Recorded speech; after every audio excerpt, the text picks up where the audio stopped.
Dengue chikungunya কিন্তু অনেকাংশে কমে গেছে, প্রায় শূন্যের কোটা। আমরা এটা চ্যালেঞ্জ দিয়ে বলতে পারি।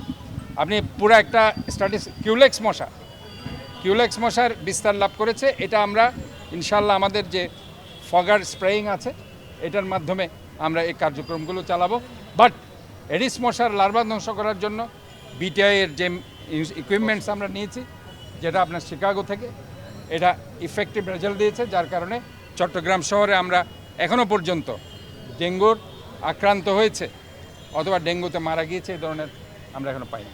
আমাদের অলরেডি প্রত্যেকটা ওয়ার্ডে সলিউশন দেওয়া আছে, ফগার স্প্রেয়িং সলিউশন, যেটাকে আমরা বলি অ্যাডাল্টিসাইড, আর লার্ভিসাইড যেটা আপনার বিটিআই শিকাগো, সেটাও আমাদের প্রত্যেকটা ওয়ার্ডে দেওয়া আছে। এবং সেখানে প্রত্যেকটা জায়গায় যেহেতু ওয়ার্ড কমিশনার নেই, সেখানে আমাদের যে সুপারভাইজার এবং সচিব আছে ওয়ার্ডের, তাদের নেতৃত্বে এলাকাবাসীকে নিয়ে সে কার্যক্রমগুলো আমাদের পরিচ্ছন্ন কর্মীরা করছে। এবং ঝুঁকিপূর্ণ যে এলাকাগুলো আমরা চিহ্নিত করেছি, ওই ঝুঁকিপূর্ণ এলাকার জন্য একটা বিশেষ স্পেশাল টিম আমরা করেছি, যারা এটার অধীনে কাজ করবে। ঝুঁকিপূর্ণ এলাকার মধ্যে আমাদের চকবাজার, বাকলিয়া, বাইজিৎ, হালিশহর, আগ্রাবাদ, মোগলটলি, ফিরিঙ্গি বাজার, এই এলাকাগুলোকে আমরা ঝুঁকিপূর্ণ বলছি এবং এই এলাকার মধ্যে আমরা